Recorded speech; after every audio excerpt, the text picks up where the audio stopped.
உலகெலாம் உணர்ந்தோதற்கரியவன் நிலவுலாவிய நிர்மலி வேணியன் அழகில் ஜோதியன் அம்பலத்தே ஆடுவான் மலர் சிலம்படி வாழ்த்தி வணங்குவோ. எல்லாமல்ல அம்மையப்பனாக விளங்கக்கூடிய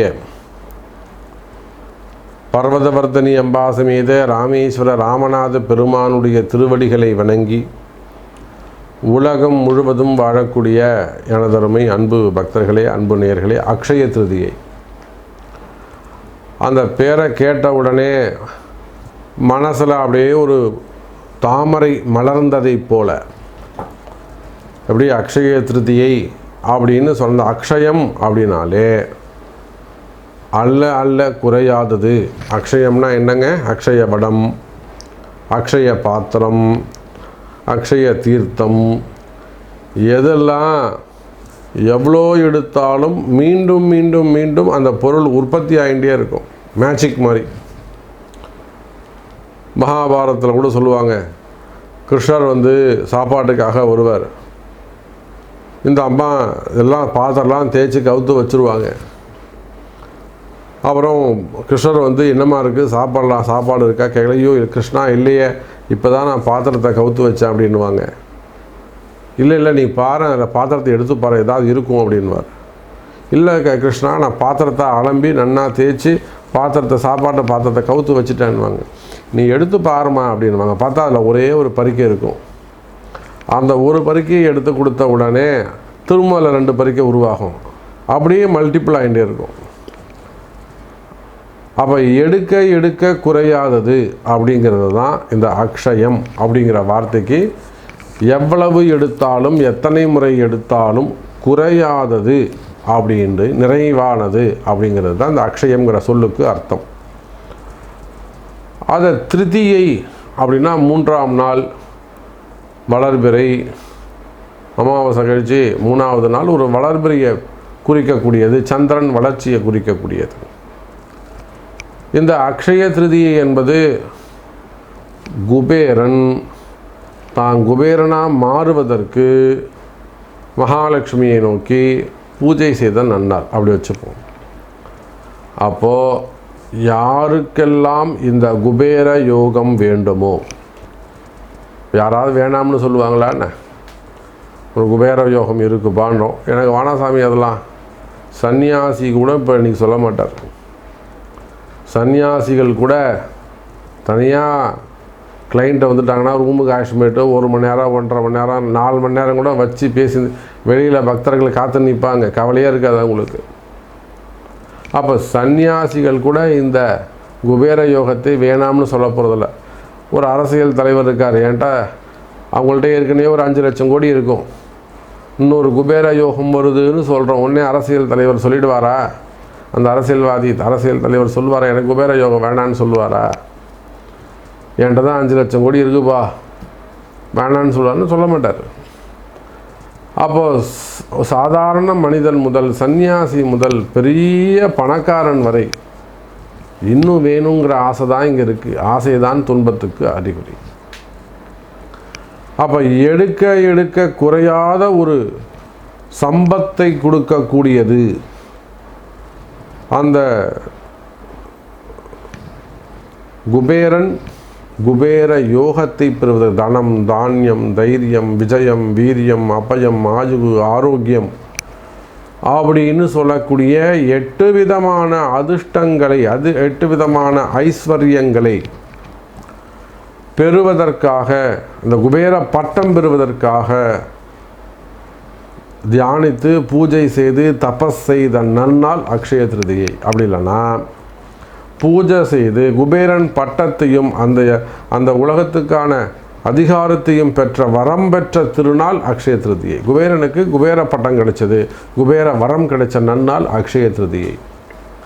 நாம் எல்லோரும் என்ன சொல்கிறோம், குபேரன்னா உடனே தங்க காசு வாங்கணும், கோல்டு காயின் வாங்கணும், கோல்டு வாங்கணும், சில்வர் வாங்கணும், அட்லீஸ்ட் 1 கிராமாவது வாங்கணும். அப்படிலாம் இல்லைங்க. கோல்டு வாங்குறவங்க வாங்குங்க, நாம் ஒன்றும் அதை தடுக்க போகிறதில்ல. அக்ஷய திருதி அன்னைக்கு என்ன செய்யணும்னா, காலம்பரை எழுந்து குளிச்சுட்டு, குளிப்பதற்கு முன்பாக வீடு எல்லாம் நல்லா க்ளீனாக சுத்தப்படுத்தணும். முதல் நாளே சுத்தப்படுத்தணும். வீடு சுத்தமாக இருக்கணும். குப்பைகள் இருக்கக்கூடாது, பிளாஸ்டிக் இருக்கக்கூடாது, வீடு சுத்தமாக இருக்கணும். வாசலில் மாக்கோலம் இட்டு வாசலில் 2 விளக்கேற்றி வச்சு மாயிலர் தோரணம் கட்டி சாமி ரூமெல்லாம் கமன்னு நல்லா ஜம்முன்னு வாசனை புஷ்பங்கள் சாத்தி.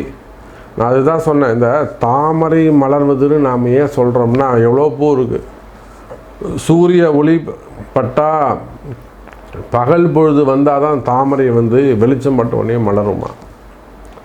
மலர்றது புஷ்பம் சிலது தான். மல்லிகைப்பூ மலரும், அடுக்கு மல்லி மலரும், அரளிப்பூ மலரும். மலர்ற புஷ்பங்கள் எல்லாம் வாசனை புஷ்பங்களாக இருக்கும். இதுதான் விஷயம் அதில். அப்போ அந்த தாமரைப்பூ மலர்ந்ததை போல சாமி ரூமை பார்த்தோம்னா அப்படி ஜம்முன்னு கமன்னு சாம்பிராணி வாசனை இருக்கணும். 2 சாமிக்கு முடிஞ்சால் மகாலட்சுமி குபேரன் படத்துக்கு ஒரு தாமரை மாலை போடுங்கள, தாமரை பூ வைங்க. மலர்ந்த பூவை பிரித்து அழகாக தாமரை மலர்ந்த மாதிரி அழகாக ஒரு பூ வைங்க. அதே போல் நல்லா ஒரு 9 தீபம் அடுக்கு தீபமாக, மேலே 2 குத்து விளக்கு, அது 2 சின்னது, அது 2 சின்னது, அது 2 சின்னது, அப்படியே காமாட்சி விளக்கு. அது மாதிரி அடுக்கு தீபம் ஏற்றி நம்ம வீட்டில் இருக்கக்கூடிய அரிசி, பருப்பு, உப்பு, சர்க்கரை, மிளகா, புளி, வெல்லம் 7 பொருள். தெலுங்காக இருந்தால் அந்த வடகம் சேர்த்துக்கோங்க. இது போக பக்ஷணங்கள் 5 பொருள், 7 பொருள், 9 பொருள்.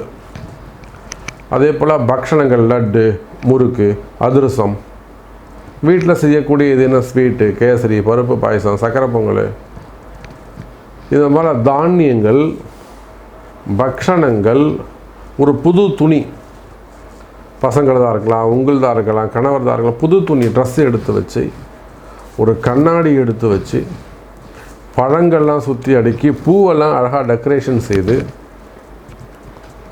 அதை அப்படியே ஒரு தரிசனம் பண்ணால் அதுதான் அஷ்ட ஐஸ்வர்யம், அதுதான் அக்ஷய திருதியை பூஜை.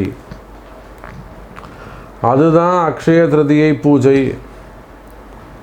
அப்போ அந்த அக்ஷய திருதியை இந்த வருஷம் 2 பட்டு வருது, 19ஆம் தேதி வருது. ஆனால் 19ஆம் தேதி கிருத்திகை இருக்குது, கருநாளாக இருக்குது. அதனால் 19 கிடையாது, 20ஆம் தேதி தான் அக்ஷய திருதியை. 20ஆம் தேதி திங்கட்கிழமை தான் அக்ஷய திருதியை. அதில் குழப்பமே வேண்டாம்.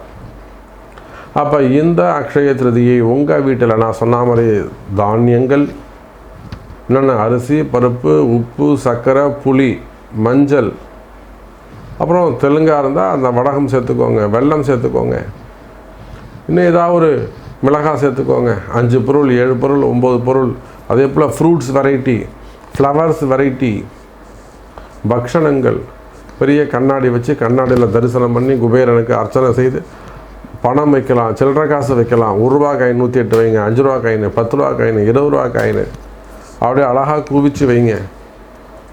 இதுக்கு மேலே 10 ரூபா கட்டு, 50 ரூபா கட்டு, 5000 ரூபா கட்டை கூட நீங்கள் வைக்கலாம். தன பூஜை, தானிய பூஜை, மகாலட்சுமி பூஜை எல்லாம் செய்து வழிபாடு செய்து காக்காவுக்கு சாதம் வச்சு நமஸ்காரம் செய்து வழிபாடு செய்வீர்களேயானால் நீங்காத செல்வம் உங்கள் வீட்டில் நின்று விளையாடும். மகாலட்சுமி நித்திய நிவாசம் செய்வாள், கவலை வேண்டாம். அக்ஷய திருதியை வாழ்த்துக்கள்.